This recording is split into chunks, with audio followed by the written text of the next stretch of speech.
Um, Last type of land use action that we see, you all don't see it, we don't see it, is variances, because that goes to the Board of Zoning Adjustment, where they can vary or modify the application of a regulation if there are practical difficulties or unnecessary hardship. There's two types of variances. The first one, which isn't very common, is a use variance. That's actually granted a variance to allow a use on a piece of property that's not permitted by that's in that zoning district.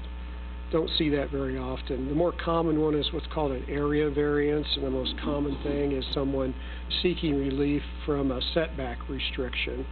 They need to build their deck 1 foot over the setback line because there's a giant tree that no one wants to cut down, or there's a stream and you'd be into the stream, that kind of thing. So those are the types of actions that you deal with in the land use world. From our side, the legal side, the important part is the character of those actions and how they're viewed by the courts. And from liability standpoint, that's what's important. There's two different characters involved here. One is legislative actions, which is in Missouri, that means making law. That's what zoning is. You pass ordinances to zone property, you're making law. Administrative actions are special use permits, subdivision plat approvals, and variances, and these are treated differently legally when your actions are reviewed by a court. So a legislative action, a zoning action, some of the basic principles are that a zoning ordinance that you adopt is presumed valid, and any uncertainty about whether it's reasonable must be resolved in the government's favor. It's a very favorable standard for cities. That goes to the thing about you can't beat City Hall. It's where some of that comes from. In a zoning ordinance issue, the applicant has the burden of proving that it's unreasonable to maintain their existing zoning. That's the threshold issue. They're supposed to walk in and say, my property is zoned R1 and it's unreasonable. I can't develop it because all around me is commercial.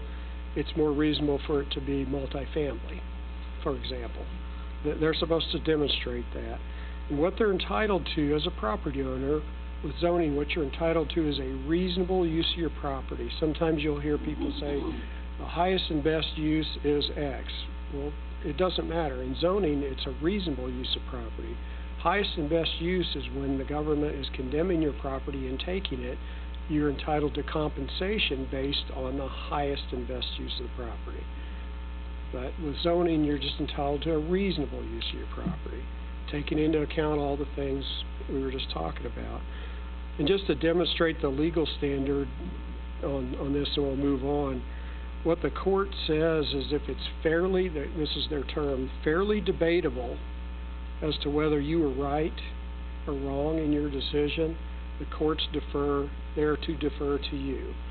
And it goes back to the whole separation of powers thing, because you're the legislative body, you're making law, and if people don't like the laws you're making, then they need to elect new people. That's the concept. I'm not proposing that you'll not be elected again, but that's how it works. That's how it's viewed. In contrast to that, when you're dealing with administrative, quasi-judicial, administrative actions, special use permits, subdivision plats, variances, they're viewed differently by the courts. Those are viewed based on the competent and substantial evidence standard. What the court's looking for is what information was presented to you and that you relied on in making your decision. You're not making law there. You're applying the criteria in the code to the information that was provided, including the application, and you're making your decision. And they want to see that there was competent and substantial evidence. Competent, means more than somebody just saying, oh, I think this is going to create too much traffic, as opposed to a traffic engineer presenting a 20-page study that is very detailed with the information about the traffic impact. So With subdivision plats, one thing that, because that's the most common thing that comes up, one thing that I want to make sure everybody understands and knows is that the courts have said the city council's job in considering a subdivision plat is to determine if the plat meets the requirements that are in the subdivision ordinance. That's your job. And obviously staff assists with that. But your job, planning commission, is to look at the plat, look at the code. Does it meet the requirements? If it does, you must approve it. What happens if you don't approve it? The example that's often used, and we've talked about this before for some of you who have been on council for a while. There was a case in Kansas City back in 2006 where there was a proposed car wash and 2 fast food restaurants. The zoning was already in place. It was zoned properly. They just needed to subdivide the property for their out parcels, okay? The preliminary plat met all of the city's subdivision regulations. Developer agreed to all the conditions of approval. The city's attorney advised the city that they could not legally deny the preliminary plat, and I'm sure you see where this is going. City council denied it anyway. The developer sued. Developer won. One of the things the court pointed out was that in the previous 10 years there had been 197 plats submitted for approval, and 196 were approved. This was the only one that wasn't. And the court said that the city's action was more than a mere violation of state law, but instead rose to the level of truly irrational. And the result, and this was back in 2006, was $484,000 in damages paid by the city to the developer. So we don't want to be in that position, and generally those kinds of things don't happen here. So what are some things you can do to help make your decisions more defensible? One of the things that is helpful is to make what it says is make known views on credibility of evidence. What that really means is when you're hearing information presented, like in a public hearing on a rezoning, be able to say, you don't have to argue with people. You might say, though, I heard what you said, but I find that hard to believe, or I'm having trouble with the logic of this. You all are pretty good about doing that already, so you're familiar with that. But the reason that's helpful is it puts in the record some information for the court, if you ever get that far, to look at, to say, okay, I can see that some of the council members had some concerns about some of this information. They weren't buying it, that type of thing. The other thing that's really important is to relate the evidence that's presented to you to the approval criteria. In other words, when you're being asked to make a decision, what's the criteria you're supposed to base your decision on? Staff is very good about laying that out. Here's what the code says, the factors to take into account on this particular application. So that's very helpful. Another issue that comes up is use of personal knowledge. We all have personal knowledge. You all live in the community. You're familiar with the community. So when an application comes forward, you may have some particular knowledge, and that's fine. You're going to have that, such as I drive down this street every day and stop at that stop sign and turn left when I go to work or when I go to a grocery store or whatever. So I'm familiar with the traffic issues there. The main thing with that is just making sure that if you are relying on some personal knowledge you have substantially to make your decision, just explain that to the rest of the council, because somebody else may not have that knowledge, and then everyone has the same information. That doesn't mean that everyone has to agree that whatever you said is correct, but you're just passing along the knowledge you have, and you're saying that's a factor in my decision-making process. A couple other things, expert versus lay witness testimony is kind of what we talked about in an example before with like a traffic engineer, for example. That's just an easy example. A court is going to give more weight to the testimony of an expert, someone who's qualified, than just the average citizen who doesn't have all of the education in that field of knowledge and things like that. Demonstrating the amount of weight you give to evidence is kind of what we talked about before. You don't have to say why you're voting a particular way, but it is helpful, again, to say things, do you really think that, or it's my perception that, or I understand your point, but I don't think that information is relevant, or I do think that information is relevant. It lets the court know kind of how much weight you put on some of the information that was presented to you. These are all, you're not going to do every one of these things. These are just points that are helpful to keep in mind. Ensuring required documents are in the record, that's particularly important for like a Board of Zoning adjustment action. I think years ago that was an issue here. The courts hold that if you fail to introduce your zoning ordinance into the record at the Board of Zoning Adjustment, you automatically lose, because the court is viewing that decision on the record, okay? So the judge sits down and says, okay, here's the record before me. Where's the zoning ordinance? I don't see a zoning ordinance. I can't uphold your decision, you know, and that happens. So what are some things, just to kind of finish up here, what are some things not to do? Do not state that you're voting a particular way for reasons that are unrelated to the appropriate criteria. That's something good not to do. Don't say things, and I know you all wouldn't do this, I'm always going to vote no on fast food restaurants because I don't like them. So even if you feel that way, don't say it in the hearing. It is, again, it's helpful sometimes to state the reasons for your decision in the meeting, and you all are good about doing that in an appropriate manner. You know, you can say, if you're opposed to a rezoning, say, I think this is going to contribute to congestion in the streets, significant traffic increase, I don't think there's enough public infrastructure to handle the traffic based on what I heard. Or the opposite, you can say, you know what, we built these streets to handle this additional traffic, that's why it's appropriate. Yes, there's going to be more traffic, but we spent millions of dollars building the streets to handle it. You know, it's okay to say, I've listened to both sides present their information tonight. I believe it's debatable whether this is a reasonable use of land. Again, that goes back to the legal standard. All it has to be is debatable for you to prevail.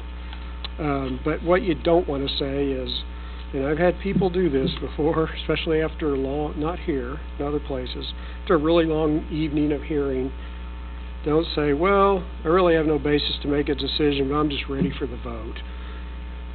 And that does happen. Another thing that you want to be careful about is don't base your decisions solely on the adjoining property owners objecting to it. Okay, because what the courts say is the interests of a few neighboring property owners do not constitute the public interest as a whole.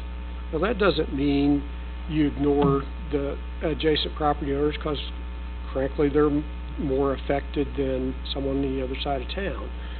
But what you do want to say is things like, you don't want to say I'm voting no because the neighbors don't want this business here. You do want to say, I believe the neighbors may have raised some good points. You know, I'm not sure property owner's shown that he can't use the property as it's currently zoned, and I'm concerned about the impact this is going to have on surrounding property values.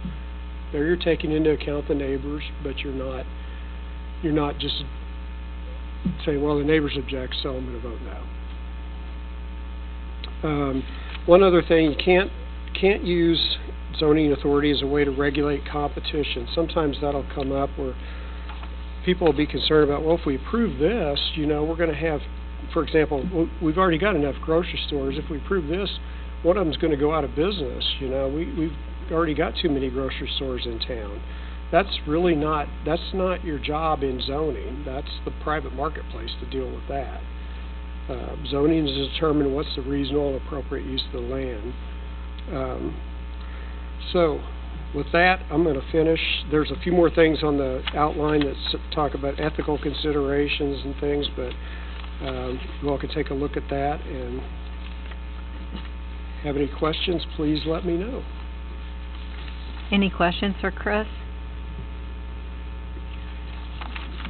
Okay? Thank you, Chris. Very helpful. We're a couple of minutes past our start time, so if everybody is ready, I think we'll,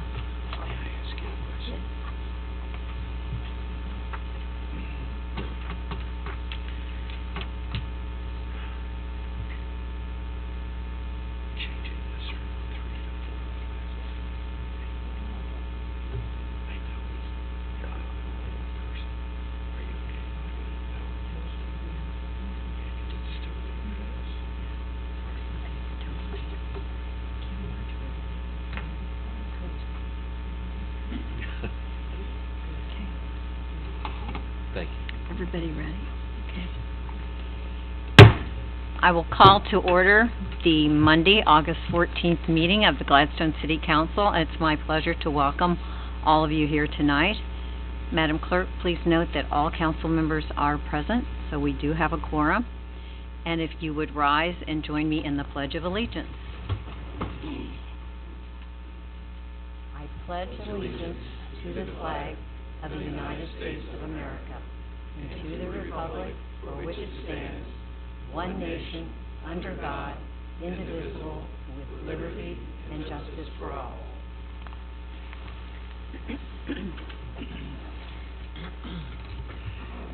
Item number 4 is approval of the agenda. Is there anyone on the council who wishes to make a change in the agenda? It will stand as presented. Item number 5 is the approval of the July 24, 2023 closed City Council meeting minutes. May I have a motion? Mayor Moore, Mayor Pro Tem Spallo. I move to approve the July 24th, 2023 closed City Council meeting minutes. A motion's been made and seconded to approve the minutes of the closed City Council meeting of July 24, 2023. All in favor, aye? Aye. Any, are you abstaining? I abstain. Thank you. Yeah. Item number 6 is approval of the July 24, 2023 regular City Council meeting minutes. Mayor Moore, Mayor Pro Tem Spallo. I move to approve the July 24th, 2023 regular City Council meeting minutes. Second. It's been moved and seconded to approve the minutes of the July 24 regular City Council meeting minutes. All in favor, aye? Aye. I'll abstain. Thank you. Item number 7 is communications from the audience. This is a time during every council meeting where we invite members of the public to come before us with items not on the current agenda tonight. So is there anyone in the audience who has a comment to make? Mr. Newport, I see you making your way to the microphone. Larry Newport, 108 Northeast 75th Street, Gladstone. Just had a quick question. Is there a possibility to get a left turn all the way from the church parking lot to North Harrison? Left turn lane or outline? Because it's pretty hard to make a left turn there at North Harrison to go back to the north, or I guess maybe to the west. When you come, there by the Antioch Bible Baptist, there's a left turn into their parking lot, but could it possibly be extended on down to North Harrison there where you turn? I see what you're saying. Could we take a look at that? Yeah, sure. We'll have Director Nebergall I don't know, look at I'm that and just see what the curious. possibility of it is. Thank you. Thank you, Mr. Newport. Is there anyone else in the audience who wishes to come before the council this evening? Mr. McElroy, how are you this evening? I'm doing well. My name is Cody McElroy. I live at 4 Northwest 72nd Street, Apartment D in Gladstone, Missouri.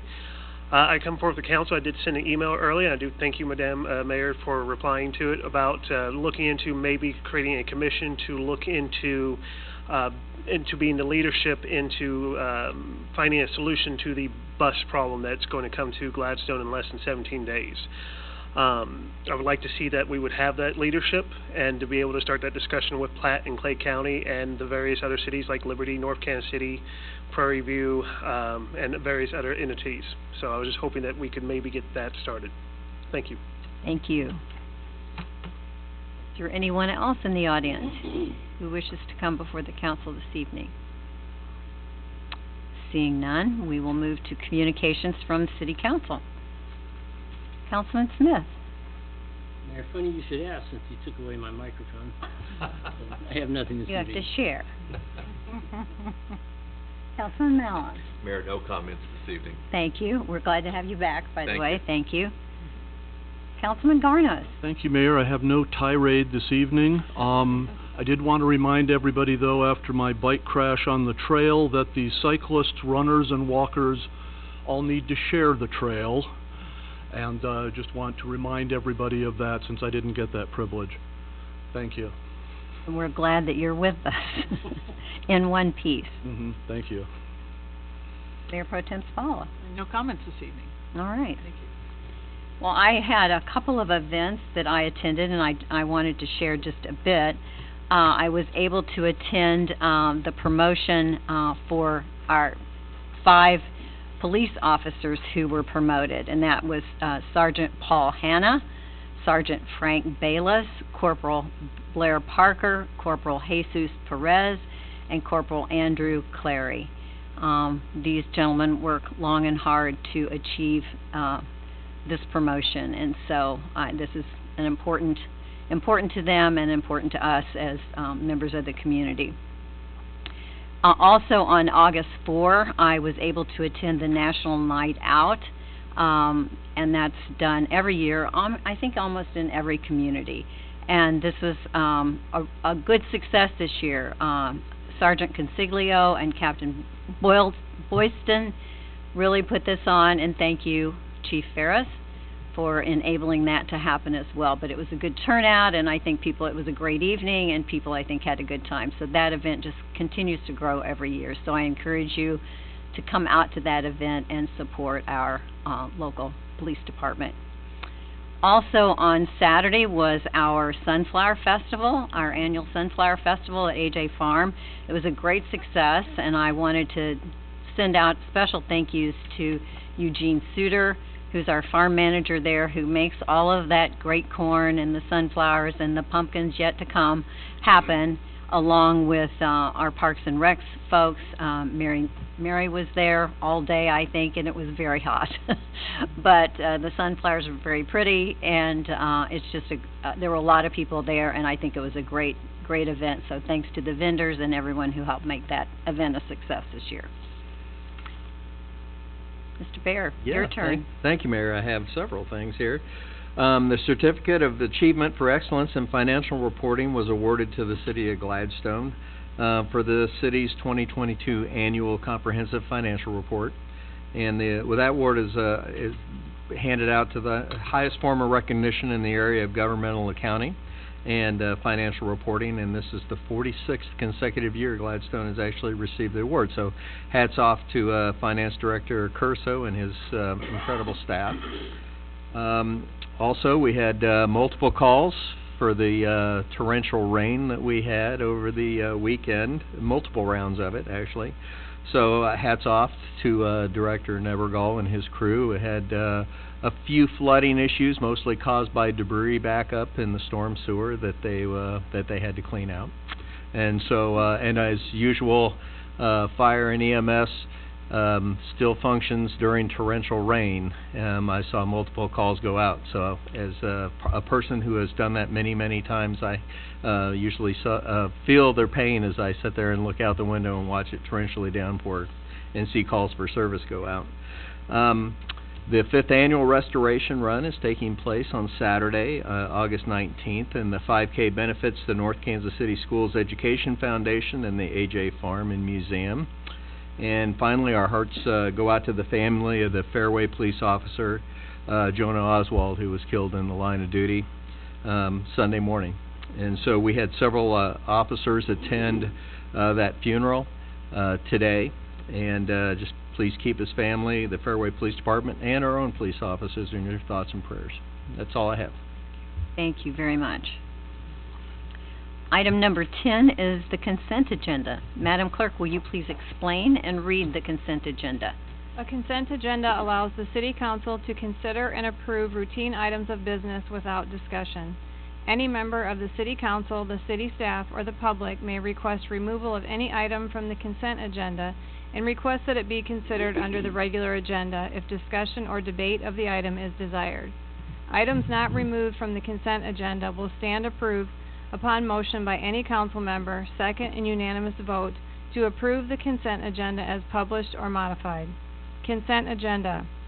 Resolution R-23-47, a resolution authorizing the city manager to enter into a fourth amendment to the antenna site lease with T-Mobile Central LLC at the Linden Water Tower. Resolution R-23-48, a resolution authorizing acceptance of a proposal from Independent Salt Company for the purchase of snow removal salt. Resolution R-23-49, a resolution authorizing change order number 1 in the amount of $140,000 to the contract with Lantel Communications Services Incorporated for the FY23 Curb, Gutter, and Sidewalk Program, Phase 2, Project TP2305. Consider financial report for 12 months ending June 30th, 2023. Is there anyone in the audience who wishes an item to be removed from the consent agenda for discussion? Anyone on council? Staff? Ma'am. I will entertain a motion. Mayor Moore. Councilman Mallon. I move to approve the consent agenda as it was presented. Second? A motion's been made and seconded to approve the consent agenda as presented. All in favor, aye. Aye. Any opposed? The consent agenda is approved. Item number 11 is a public hearing for a zoning change for 2320 Northeast 72nd Street, Gladstone, Missouri. I will open the public hearing, and per standard procedure, we will hear from the staff.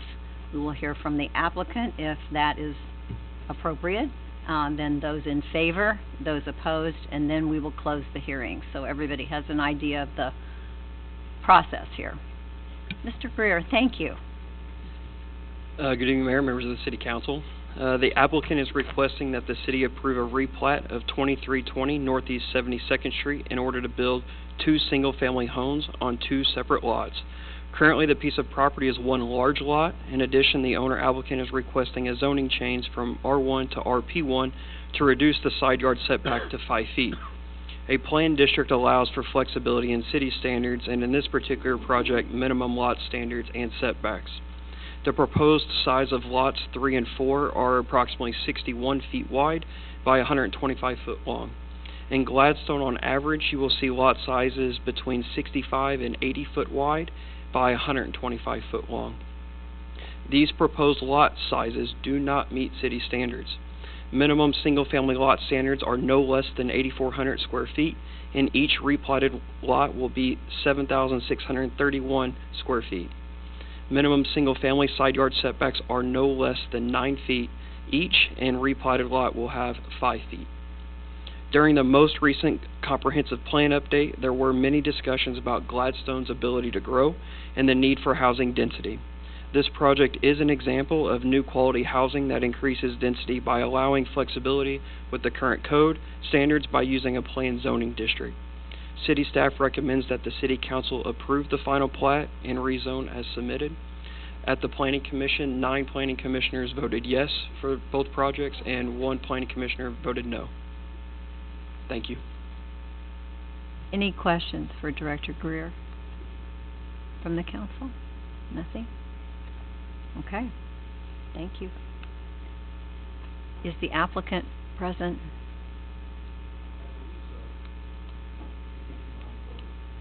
If you'd like to come up and introduce yourself.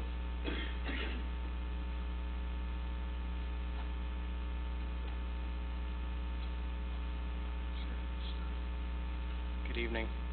I'm Devin Murfassi. It's actually my dad that's the applicant, but he's out of the country. I do know that the lots, they're slightly smaller than what's allowed by Gladstone. However,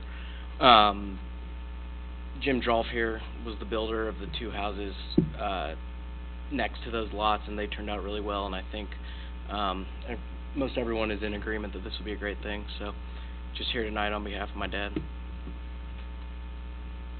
How much smaller do you expect these houses to be square footage than the current 2 that were built on the adjoining property? I could give you an exact, but they're approximately the same size. Oh, the only difference is we're gonna go to a 2-car garage instead of a 3-car garage. Is this on? Yes, that's better. The only difference is we were gonna go to a 2-car attached garage instead of a 3-car attached garage. And because of the nature of the lot being below the street, we were gonna go to a 2-story home with a full basement in it.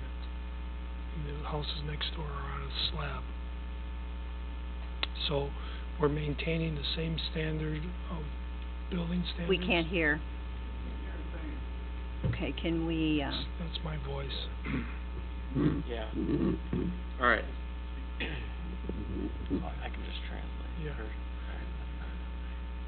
Same standards of construction as far as the granite and the stucco and stainless appliances. Devin, can you repeat Yeah. that, please? It's going to be the same standard of construction with the use of granite and stucco and the same look and feel so all 4 houses will be the same. It sounds like it's going to be a 2-story home with a basement versus the other ones were on slabs, split levels. But and then there'll be 2-car garages versus 3-car that currently are the 2 that have already been built. We don't have an exact price for the houses yet, but they'll be in that neighborhood of $350 to $400.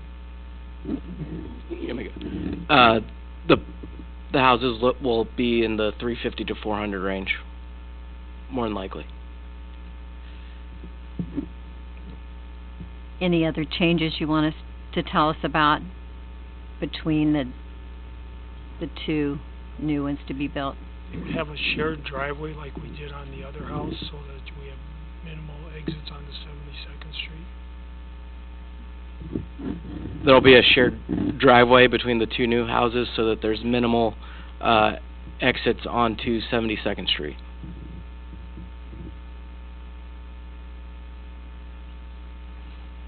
Evan, why go from 3 houses to 4 in that lot at that time? One, I think it's a better use of space.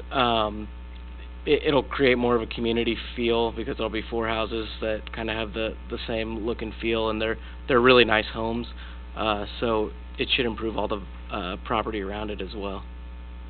It would also be awkward to put one home on that. It's a huge lot if not divided. I think it's only 4 feet short of where it needs to be a regular sized lot. 2 regular sized lots.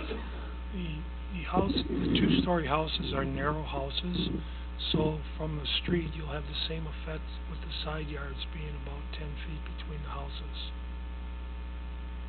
Did everybody hear that? No, go ahead. The 2-story homes that we're proposing on the 2, what would be new lots, are a little more narrow than the 2 houses that were just built.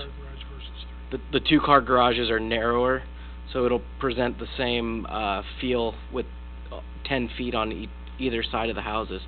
So it'll look uniform still.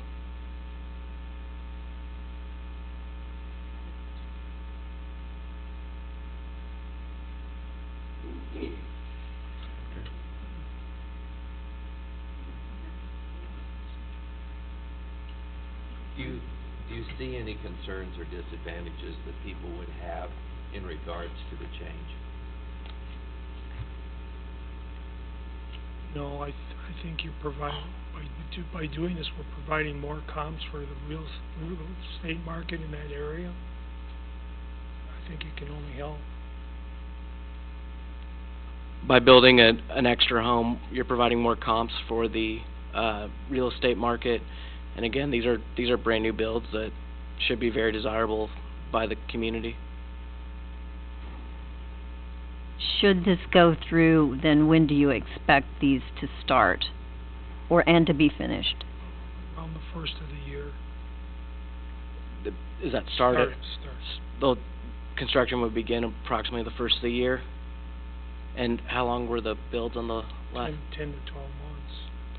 10 to 12 month build. Thank following. There's to be another drive out onto 72nd Street. Right. Just one drive. Well, there's already one there, but this would be a second. Second for the two new houses, they would both funnel into the shared driveway. So there's only going to be one drive onto 72nd Street. No. There's one, go ahead. Of the lot that's split, there will only be one driveway for it, and there's one between the other two that exist now. So there's one driveway per two lots. Two Two drives total driveways if this onto is approved. 72nd Street, right, it's approved, right, okay. Okay. No one else? Other questions?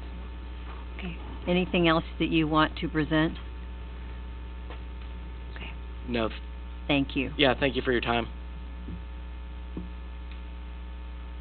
I'll now ask for anyone in favor of this application. Okay, seeing none, we'll ask for, Cody, did you? I am generally in, this is Cody with 4 Northwest 72nd Street, Apartment D. I'm generally in support of zoning reform to allow denser building and to allow new construction to appear, to allow people who are looking for houses who are of that demographic who can pay the $350,000 to $400,000 to get the house, so that, you know, someone like me who's trying to get a starter home doesn't have to compete with them. So I'm all for it. Thank you, Cody. Anyone else in favor of the application? Now we'll ask for anyone who is opposed to the application to come forward.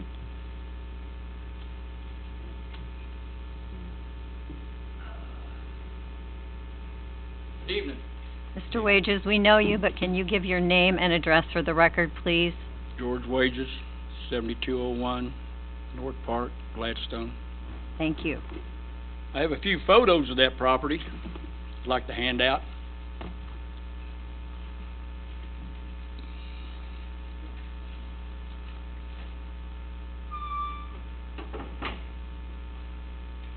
Yes.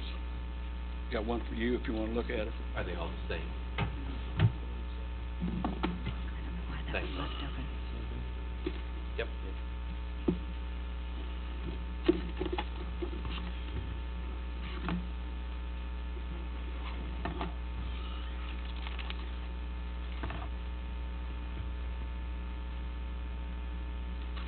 I got to take a deep breath. I'm not used to talking in front of a lot of people. I received a letter and the photo of the map that I received in the mail. Missing on the map were the two homes. Do you have a copy of that map that was sent out? There was two homes that's already built. The items of real concern on that plot and zoning change: homes being built similar to the homes already built, distance difference of the side setbacks from R1 to RP, the traffic, and the property owner has to install a new water line to 4.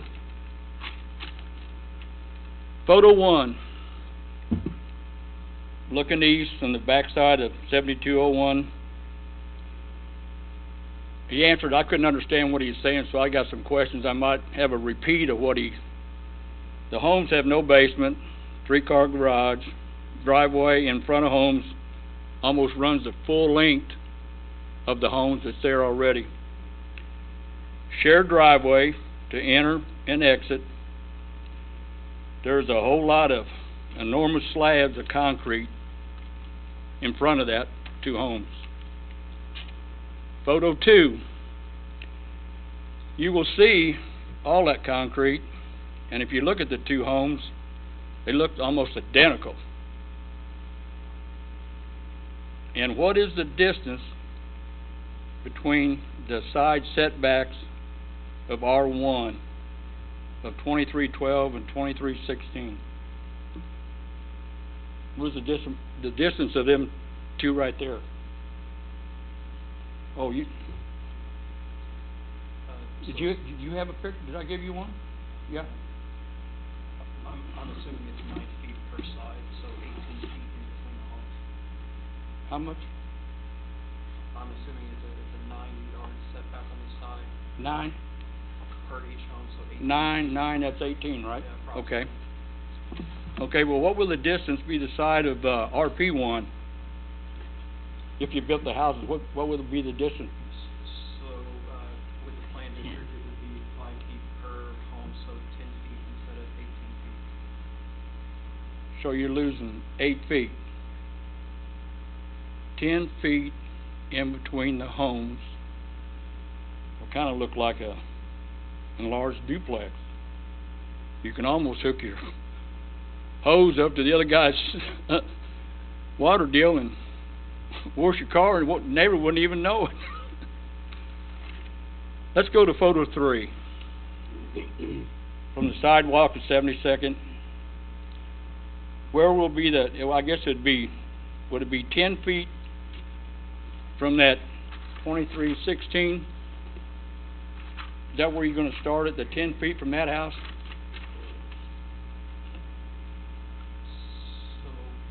So there would be a 9-foot setback of the house that's in place. That'd be 9 foot, right? That's correct, and then to the right of that would be 5 foot.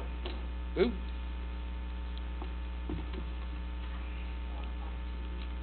It still look real close. Okay, we got that. Now, where will it end on the home number 4 affecting the property at 2404 on photo 5?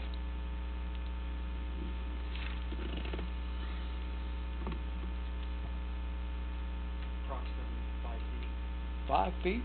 from the property. 5 feet from the property line, so I look at that and I see that. I call it a silt barrier. I don't know what they call them. Is that what they call them? I didn't know. Boy. Okay, photo 4. Looking up, we're going to talk about the storm water runoff. And a good example of that was Sunday's storms.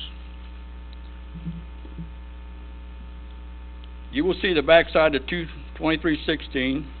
You'll see the homes of 72nd Terrace, east side of 2316 on 72nd Street. Homes 2309. If you look on the small map, you'll see them. 2313, 2317, and northeast 72nd Terrace. You can't see 2312 and 2316 on 72nd Terrace. All the above runoff going downhill to the east and property of 2404 and supposedly home 4 of the new property line. You can tell by looking at the new fence to the north. Does everybody see the fence? Kind of runs downhill, don't it?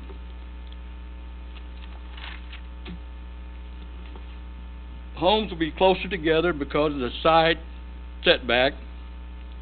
Cut out sidewalk and curb for shared driveway. I couldn't understand what he's saying. So is that what it's going to be, a shared driveway? And you already at picture 2 photo, you see the shared driveway. North going, it'll be going downhill. It won't be like photo 2 where it's coming out. The flow will be going out to 72nd Street. Down to the bottom, you got to put that driveway going down to the homes because it slopes down, driveway down. And most of the runoff will be going into, it won't be going out. The stormwater run, need to slow down. North going downhill, water runoff won't be like homes 23 and 2316. Most will go out to 72nd Street. All this storm water, it can't go north. It can't go south. It can't go west. It's all going to go down at the bottom, east. And it will affect home 4 and the property 204.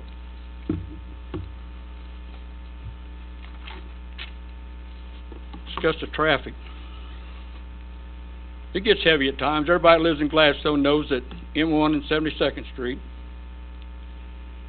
you have the Quick Trip, you have the Walmart Supercenter, you have the Hy-Vee grocery, you have the Hy-Vee gas station, and the church bought the property. Of course, they did a pretty good job of clearing that nice scenery out. They're looking to expand. Church activities will bring in more traffic to the intersection, and City of Gladstone is looking to develop the land north of Quick Trip.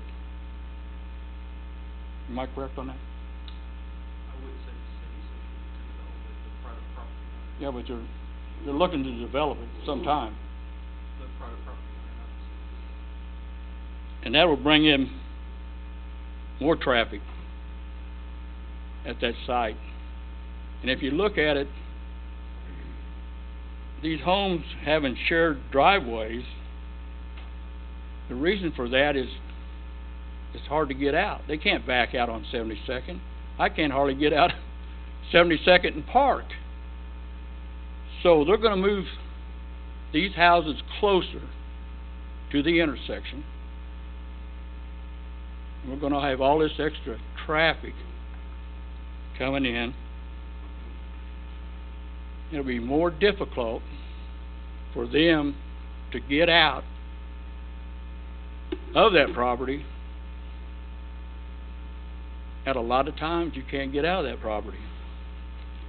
So, in closing, I ask the council to vote no on request of the zoning change from R1 to RP1.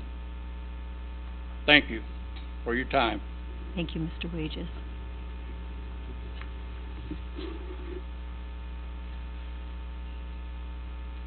Is there anyone else in the audience who wishes to speak in opposition? Well, I don't really know. Come forward and give your name and address, please, for the record. My name is Gary Woody. I live at 2611 Northeast 72nd in Maple Lane. I have the first house as you enter the subdivision. Is this property that's in question just to the west of that Quick Trip? So that would be the backside, basically, of the proposed Quick Trip development there. Is that correct? J-Dog. Not quite. This is on 72nd Street. Right, but isn't that the backside of that, or no? You have the Quick Trip, then you've got J-Dog, and then we have Blank Devin's lot. property that we're talking about. Okay. Okay, thank you. That's what I... Is there anyone else in...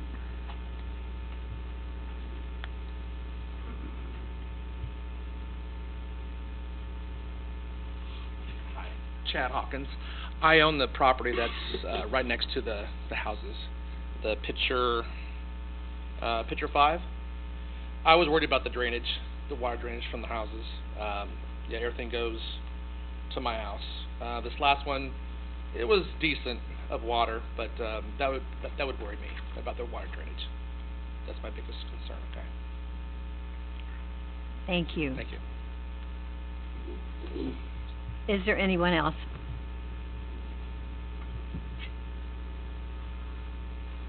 My name is Sandy Hudson. I live at 2622 Northeast 74th Street, also in Maple Lane.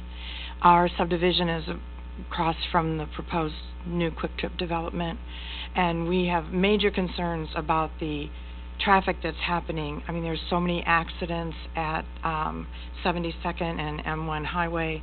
There's so many accidents at 73rd and 73rd Terrace and M1 Highway, and this is going to add more traffic right in that small area, because we're hopefully it doesn't happen, but if that ice cream place happens, you're going to have more traffic that are going to be coming out. You know, they're going to go south on on Prospect or M1, and then they're going to be going on 72nd. So you're going to increase not only by the driveways there that you're increasing the traffic, but if that quick trip development happens, the intersection is going to be have a lot of traffic. And the only way out from that proposed quick trip development is to a 73rd Terrace. It's not even a through street. So they're going to have to come up and go to 72nd when they go to the ice cream place. So if you have more, you're putting more traffic, like everything is just going in this small area of 72nd and M1 highway. We're cramming everything in there, like 4 houses instead of 2 or 3, and then, the other developments, for development in the area, but we've had 2 pedestrians killed at 73rd Terrace. There's constant traffic and accidents at 72nd, and so I think the traffic is a really big consideration that I would really hope that you would look closely at. Thank you, Ms. Hudson.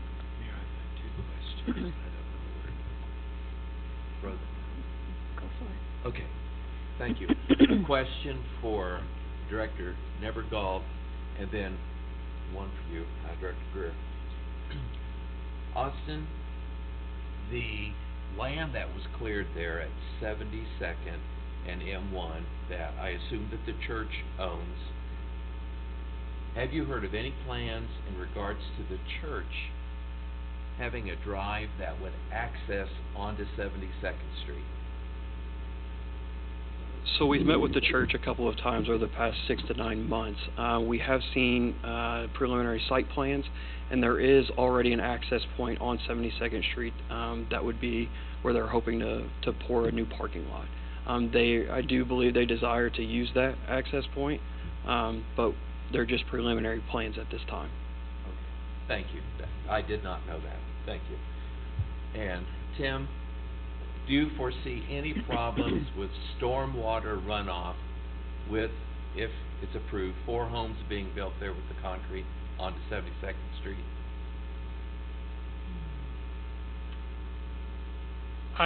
It's my opinion they could address it with grading. So as long as they don't overlook that east property line that allows it to drain to the residential property, I think they could get it to drain out to 72nd Street, as long as that's thought through before they pour a foundation. Thank you. Is there anyone else in the audience? We're still on the opposition side here. We jumped to some questions, if that's all right. Anyone else who wishes to speak in opposition? Seeing none, we will close the public hearing. We'll move on to item number 12, which is the first reading of Bill number 23-27, an ordinance approving a zoning change for 2320 Northeast 72nd Street, Gladstone, Missouri. I will entertain a motion. Mayor Moore? Mayor Pro Tem Spalo. I move to place Bill number 23-27 on its first reading. I'll second. It's been moved and seconded to place Bill number 23-27 on its first reading. Is there any discussion? All in favor of placing Bill number 23-27 on its first reading, say aye. Aye. Any opposed? Madam Clerk, please read the bill. First reading Bill number 23-27, an ordinance approving a zoning change for 2320 Northeast 72nd Street, Gladstone, Missouri. Mayor Moore? Mayor Pro Tem Spalo. I move to accept the first reading of Bill number 23-27, waive the rule, and place the bill on its second and final reading. Second. It's been moved and seconded to accept the first reading of Bill number 23-27, waive the rule, and place the bill on its second and final reading. Is there any discussion? All in favor of placing Bill number 23-27 on its second reading, say aye. Aye. Any opposed? Madam Clerk, please read the bill. Second reading Bill number 23-27, an ordinance approving a zoning change for 2320 Northeast 72nd Street, Gladstone, Missouri. Mayor Moore. Mayor Pro Tem Spallo. I move to accept the second and final reading of Bill number 23-27 and enact it as number 4.646. Second. It's been moved and seconded to accept the second reading of Bill number 23-27 and enact the bill as ordinance 4.646. Is there any discussion? Madam Clerk, please call the roll. Councilman Smith? Aye. Councilman Mallon? No. Councilman Garno? Aye. Mayor Pro Tem Spallo? Aye. Mayor Moore. Aye. Bill number 23-27 stands enacted as ordinance 4.646. We'll move to item number 13, which is first reading Bill number 23-28, an ordinance approving the plat for 2320 Northeast 72nd Street, a subdivision in Gladstone, Clay County, Missouri, and directing the appropriate officials to affix their signatures to said plat for recording. Do I have a motion? Mayor Moore. Councilman Garnos. I move to place Bill number 23-28 on its first reading. Second. It's been moved and seconded to place Bill number 23-28 on its first reading. Is there any discussion? All in favor of placing Bill number 23-28 on its first reading say aye. Aye. Any opposed? Madam Clerk, please read the bill. First reading Bill number 23-28, an ordinance approving the plat for 2320 Northeast 72nd Street, a subdivision in Gladstone, Clay County, Missouri, and directing the appropriate officials to affix their signatures to said plat for recording. Mayor Moore. Councilman Garnos. I move to accept the first reading of Bill number 23-28, waive the rule, and place the bill on its second and final reading. Second. It's been moved and seconded to accept the first reading of Bill number 23-28, waive the rule, and place the bill on its second and final reading. Is there any discussion? All in favor of placing Bill number 23-28 on its second reading say aye. Aye. Any opposed? Madam Clerk, please read the bill. Second reading Bill number 23-28, an ordinance approving the plat for 2320 Northeast 72nd Street, a subdivision in Gladstone, Clay County, Missouri, and directing the appropriate officials to affix their signatures to said plat for recording. Mayor Moore. Councilman Garnos. I move to accept the second and final reading of Bill number 23-28 and enact the bill as ordinance number 4.647. Second. It's been moved and seconded to accept the second reading of Bill number 23-28 and enact it as ordinance 4.647. Is there any discussion? Councilman Smith. Thank you. 99.99999% of the time, I'm always going to be in favor of more density because the old adage, rooftops bring retail and so forth and so on. And I also understand that, you know, it's a reasonable request, except for the fact, you know, Mr. Wages and the other folks know this property and this neighborhood better than anyone. And there's also a lot of discussion in the last comprehensive plan about greening of our city also. This is going to add 2 ginormous concrete pads right against 72nd Street, and I just don't feel it's appropriate message at this time. Thank you, Councilman Smith. Any further discussion? Councilman Garnos. Thank you. I've always been troubled by the arguments on density. I remember when we were dealing with the Heights. I had one person come to me and argue that we needed it because we needed density and all housing decisions in Gladstone ought to be based on density. And then the next day I had somebody come up to me and tell me we got to be opposed to the whole thing because all it's going to do is bring density, and that's a bad thing. And so I've always struggled with the goal of density. But I do think, even though this is not the style of house that I would be interested in, I have seen this style. And my daughter lives in Louisville, and the houses are all very similar to this, and they're very close together, and they're the long shotgun houses. And it's never been, you know, what I've been used to, but a lot of people like that. I don't think that the replatting is going to significantly hurt the traffic in the area. I think we can deal with the stormwater.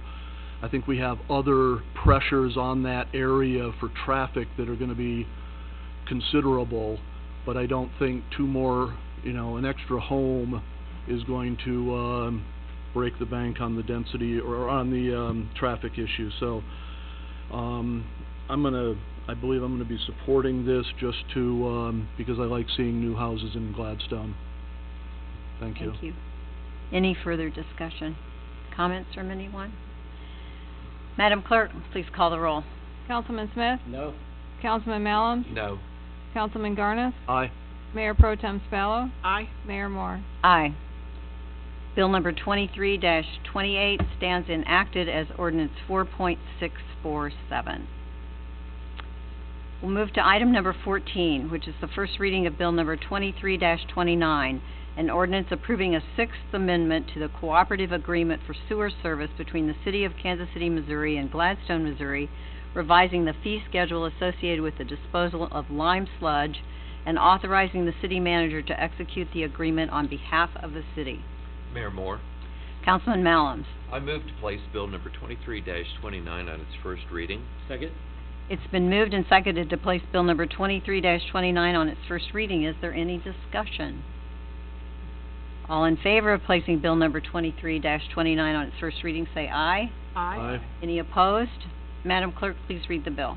First reading bill number 23-29, an ordinance approving a Sixth Amendment to the Cooperative Agreement for Sewer Service between the City of Kansas City, Missouri and Gladstone, Missouri, revising the fee schedule associated with the disposal of lime sludge and authorizing the city manager to execute the agreement on behalf of the city. Mayor Moore, Councilman Malums. I move to accept the first reading of bill number 23-29, waive the rule, and place the bill on its second and final reading. Second? It's been moved and seconded to accept the first reading of bill number 23-29, waive the rule, and place the bill on its second and final reading. Is there any discussion? All in favor of placing bill number 23-29 on its second reading, say aye. Aye. Any opposed? Madam Clerk, please read the bill. Second reading bill number 23-29, an ordinance approving a Sixth Amendment to the Cooperative Agreement for Sewer Service between the City of Kansas City, Missouri and Gladstone, Missouri, revising the fee schedule associated with the disposal of lime sludge and authorizing the city manager to execute the agreement on behalf of the city. Mayor Moore, Councilman Malums. I move to accept the second and final reading of bill number 23-29 and enact the bill as ordinance number 4.648. Second? It's been moved and seconded to accept the second reading of bill number 23-29 and enact the bill as ordinance 4.648. Is there any discussion? Madam Clerk, please call the roll. Councilman Smith? Aye. Councilman Malum? Aye. Councilman Garnis? Aye. Mayor Pro Tem Spallo? Aye. Mayor Moore? Aye. Bill number 23-29 stands enacted as ordinance 4.648. Item number 15 is resolution R-23-50, a resolution authorizing the city manager to execute a contract with Infrastructure Solutions, LLC, in the total amount not to exceed $968,040 for the fiscal year 24 water main replacements and storm drainage project WP 2487. Mayor Moore. Councilman Smith. Move to approve resolution R-23-50. Second. It's been moved and seconded to approve resolution R-23-50. Is there any discussion? All in favor, aye. Aye. Any opposed? Resolution R-23-50 is approved. Item number 16, resolution R-23-51, a resolution authorizing acceptance of a Sourcewell proposal from Red Equipment LLC for the purchase of a Ravo 5 I-Series street sweeper in the total amount of $293,523. Second? Mayor Moore. Who made the... Very efficient. I'm just gonna move it right You're along. moving it right along, I understand. Mayor Pro Tem Spallo. I move to... Or you. I move to approve resolution R-23-51. Second. It's exciting to have a new street sweeper. I Yeah, get it's that. very exciting, Get yeah. that. Move it right along. Any discussion? A motion's been made and seconded to approve resolution R-23-51. I hear no discussion. All in favor, aye. Aye. Aye. Any opposed? Resolution R-23-51 stands approved. Item number 17, is there any other business to be brought before the body this evening? If not, we stand adjourned. Thank you, everyone. Tim never.